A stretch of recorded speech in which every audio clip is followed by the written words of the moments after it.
Mrinal, this film that you're making seems to have an autobiographical touch, almost as if it is an introspection. And over the last few films, one begins to see that in your work. Is that conscious, or is it something that is just evolving? Well, I don't think anybody can escape it. Nothing grows in vacuum. Nothing drops on vacuum. Nothing happens in void. So what happens to me, primarily I am a social being. I react to the situations around me, and that is how I start thinking. It starts triggering off only after I react to a certain situation. That is why, whatever you try to say, either in terms of cinema or in any creative art, a little bit of yourself is bound to come.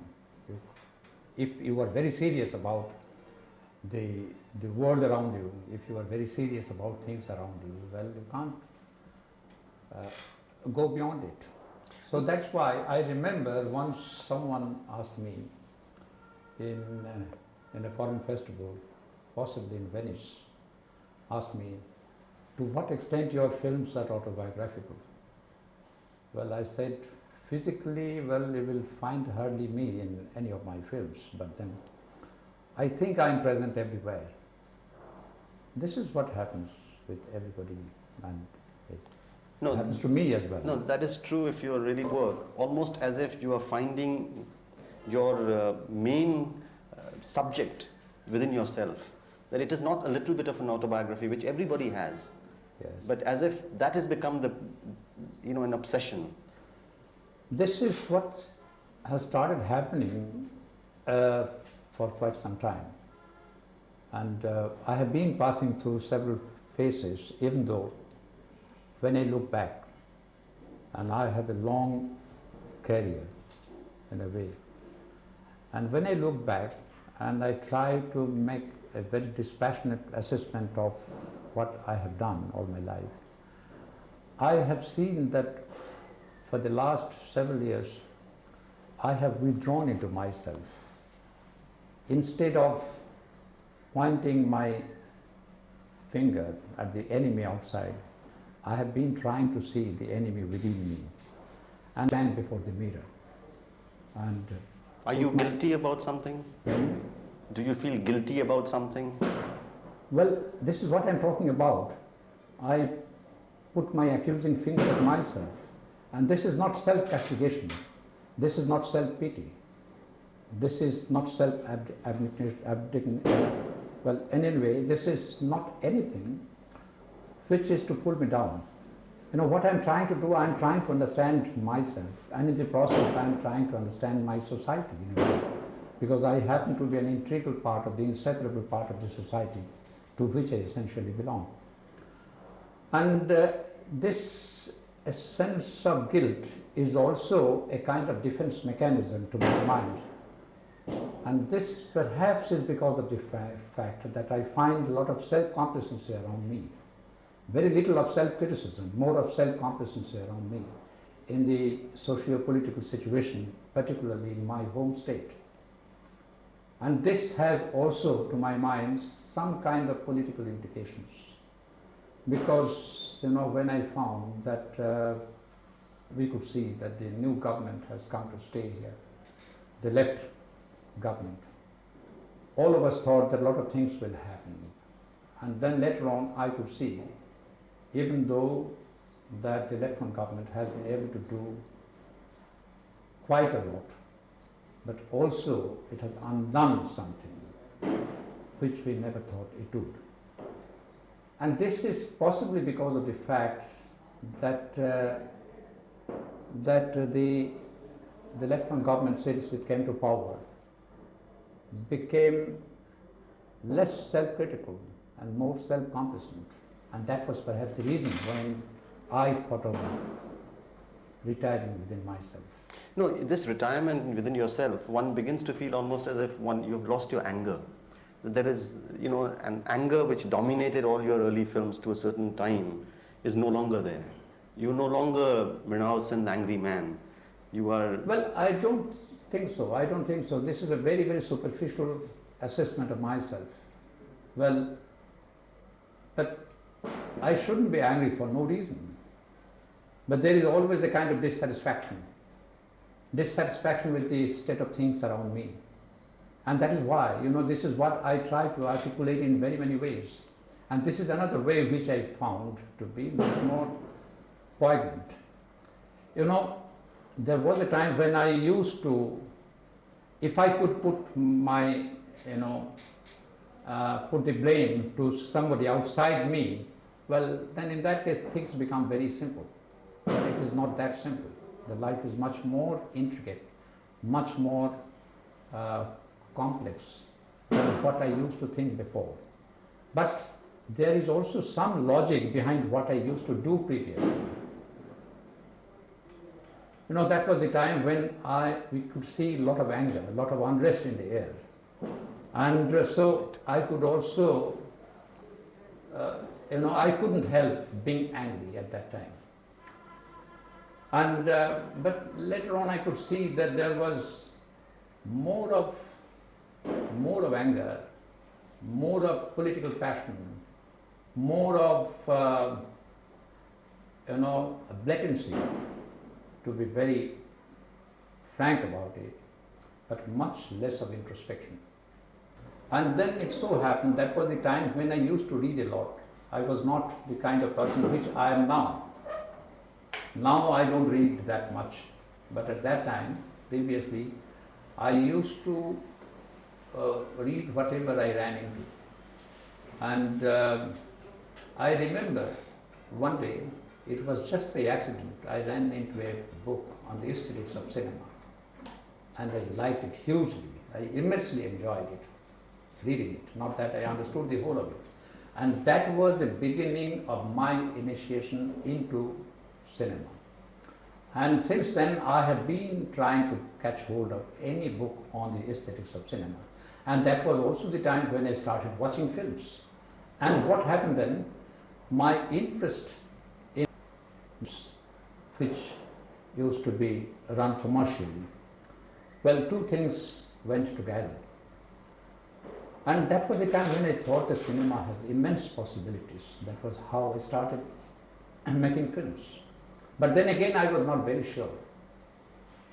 And when I look back, and when I think of the first film I made, after having written something on the aesthetics of cinema, on the connection between cinema and poetry, on the dialectics of cinema, I mean, whichever I derived from the books. And well, after that, I thought that I could be a filmmaker. I made one film, and that was the biggest of all big disasters that could ever happen to a man. And I want to forget all about it. And I thought that filmmaking is not my cup of tea. I would better keep on writing on the aesthetics of cinema. And later on, I made another film, the second film, and since then I thought that I had reasons to stay back. Since then I have been making films, good, bad and indifferent, and I have been trying to project myself in very many ways. And the anger you were talking about, I also projected a lot of anger at that time, but as I told you, that at that time, since there was a lot of anger and unrest in the air, and since it was very contagious, I couldn't escape it, well, the anger surfaced in my films, very much of anger surfaced in my films, but it was, later on I could realize that it was much more because of the excess of political passion, because of perhaps the fact that well, that I thought that it would be a part of my job. And so I was not ashamed of using my medium as a pamphleteer's pulpit, as long as I could make it emotionally valid. And I think I could make it valid at times, not always. And I am not ashamed to be called a pamphleteer, not at all. And later on, after that phase passed, I have always been chased by my own time, all the time. And it has always been an interaction It happens to everybody, it happened to me as well. A kind of interaction between time and the reality you are thrown into. So then a kind of dialectics takes place between the time tries to sit on your neck, and you are also trying to bring time to your control. This is what happens. Let's take you back in this time machine. Let's go back to a time. Which do you think at that period was your a film that just a little sweat? If you, ready? Rolling.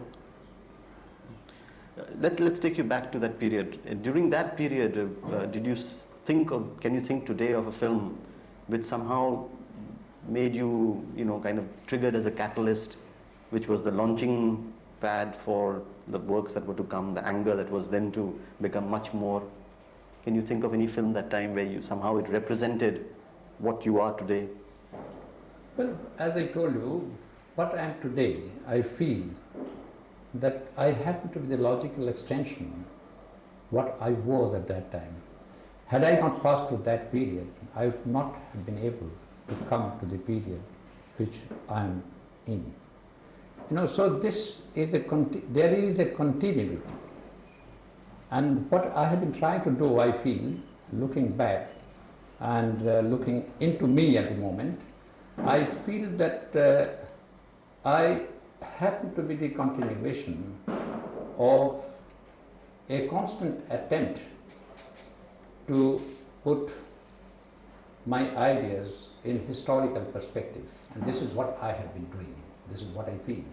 So that is why I have no regrets for what I did before, because I felt that was very necessary for me to go through this particular period, to this phase where I used to be blatantly angry, and I was being many of my friends and many of my critics, and who believes more in aesthetics than in anything else.